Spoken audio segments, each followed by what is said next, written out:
Thank you. Good morning, members, officers, and any members of the public who are viewing the live stream of this meeting. Welcome to this meeting of the Audit and Corporate Governance Committee. My name is Councillor Michael Atkins, and I'm the chair of this committee. Please can those present in the chamber note that everything on your desk, including your laptop screen, is likely to be broadcast at some point.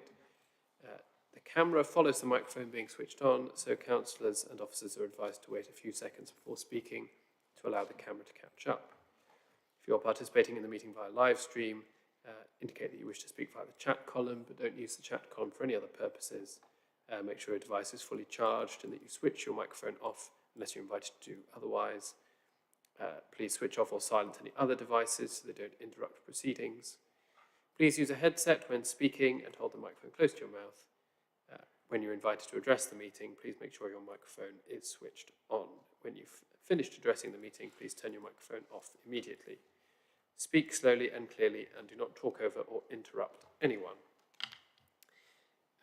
Thank you for attending this extraordinary meeting of the committee to review the 1920 accounts as audited, and thank you very much for doing so at short notice and arranging your diaries appropriately. I do really appreciate it. Item 1 of the agenda is apologies for absence. Do we have any apologies? Yes, Chair. We have apologies from Vice Chair Peter Sanford, Councillor Mark Howe and Councillor Helen Leeming, and Councillor Graham Cohn is in attendance as a substitute for Councillor Mark Howe. Thank you, and thank you, Councillor Cohn, for stepping in. I do appreciate it. Item number 2 on the agenda is declarations of interest. Do any members have any interests they need to declare that aren't already reflected in their records? Yes, Councillor Williams? It is in my records, Chair, but as per normal standard things, it does refer to the Greater Cambridge Partnership, of which I'm Assembly member. Thank you. The minutes of the previous meeting we will defer until the next full scheduled meeting on the 23rd of March, unless anyone strenuously objects. So, item 4, the substantive item for this meeting, is completion of accounts for 2019-20. Could I please ask Mr. Maddock, Chief Financial Officer, to please present this report, which was provided in a supplementary pack, and the accounts. Thank you. Thank you, Chair. So the audit has been progressing, and we think we've now finally got to the end of everything. It was going right to the 11th hour, so I have to apologise that we have a further change to the accounts that we've published with the agenda. But what I'll do is I'll go through the change that was published, i.e. the change between the original draft set that was approved back in September, I think, and the set that are presented, and then I'll go on to the further change that I have to report, and we've agreed this final change with the auditors yesterday. So you'll see at Appendix B, there's a balance sheet comparison, and that there, the major change there relates to property, plant and equipment, and that change has the effect of, where are we? So that change has the effect of a 570,000 reduction in the value shown compared to the original draft accounts back in September.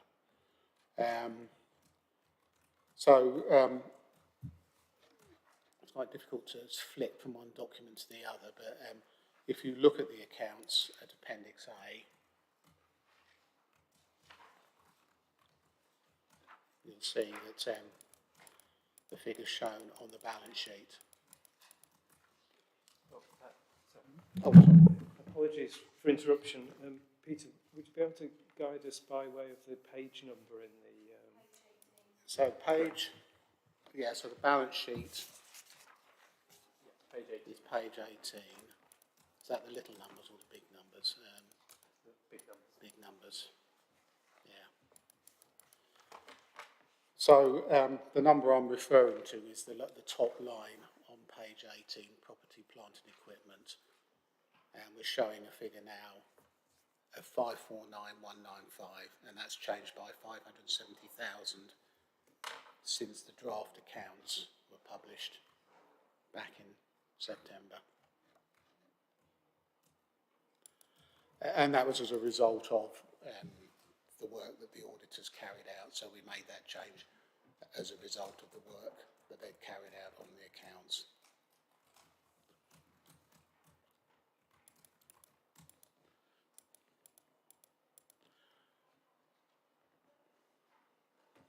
So any questions on that particular point?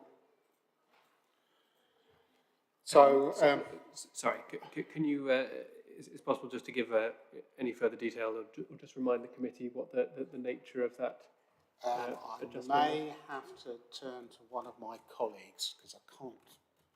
I mean, I appreciate this is, it's less than, it's 0.1% of the value of the fixed of the PPE, so it's not a major issue.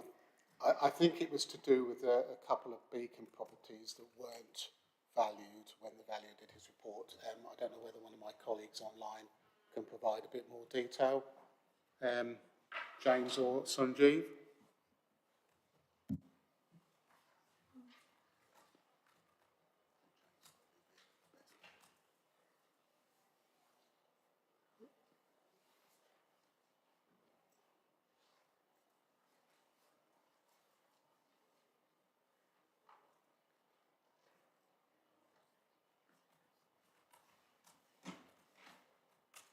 It's James. James here. I think Sanjeev would be better able to assist with that one since he went through the adjustment with Tracy Flagg.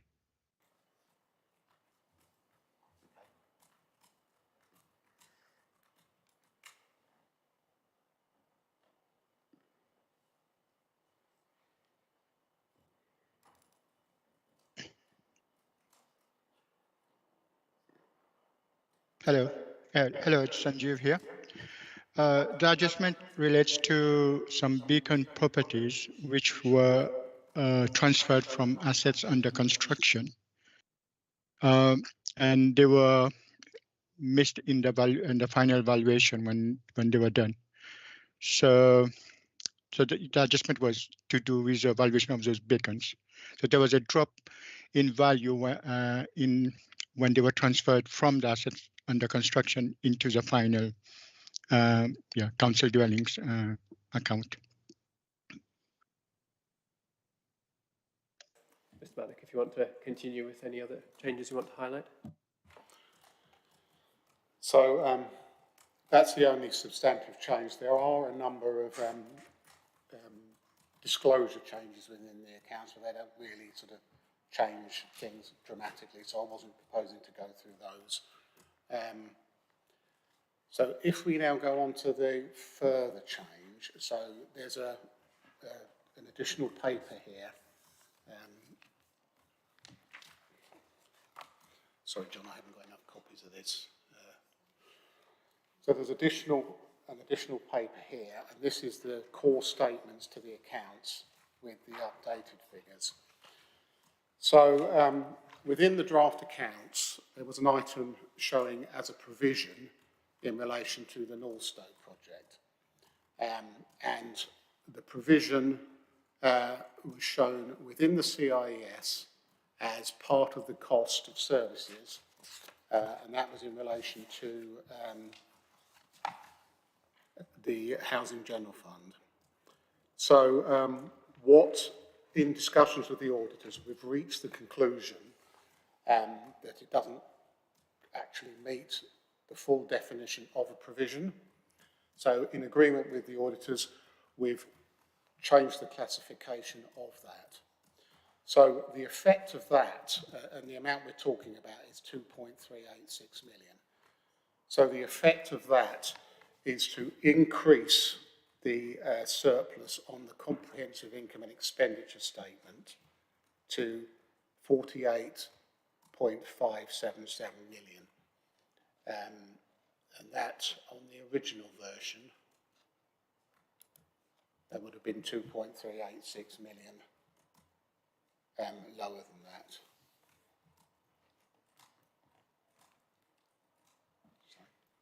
Thank you.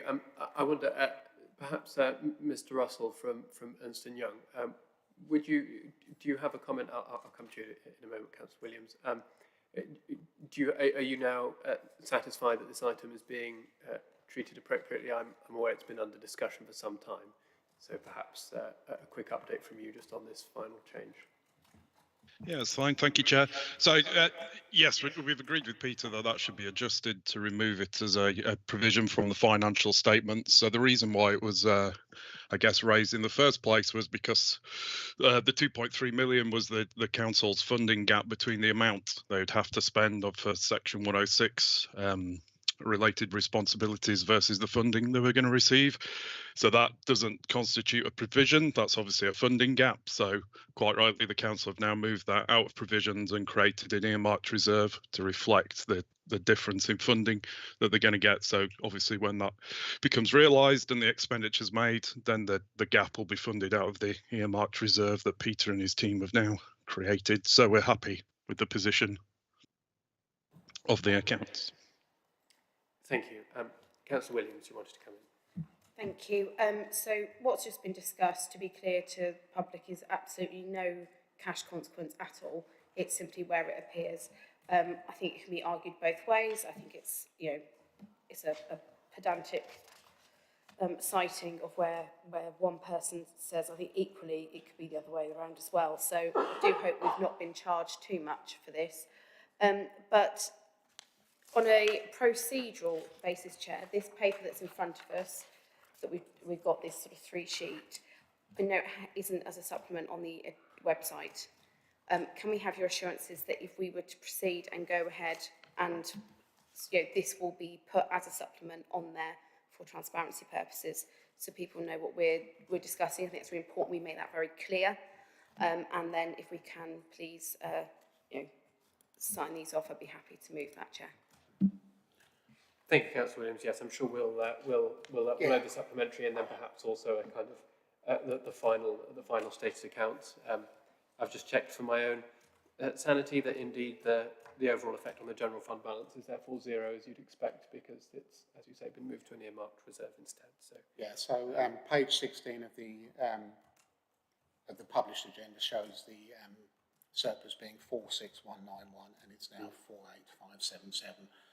But then when you get to the movement in reserve statement, it reverses out that difference because you're transferring the amount into the earmarked reserve. So the effect on the general fund balance is nil.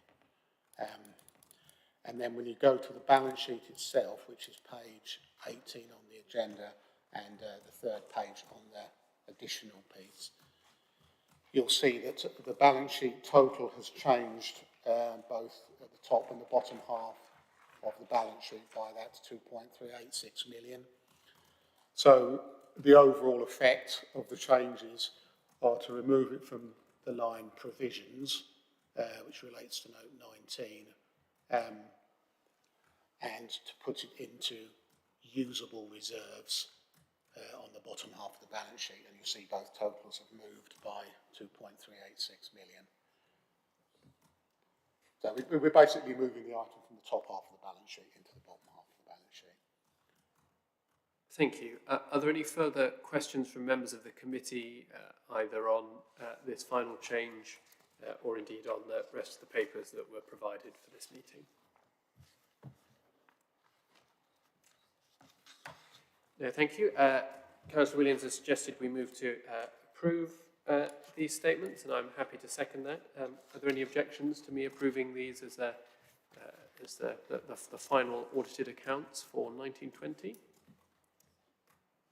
Fantastic. I will sign all the bits of paper after the meeting as required, and we'll make sure that everything is put online for the public in as clear a manner as possible.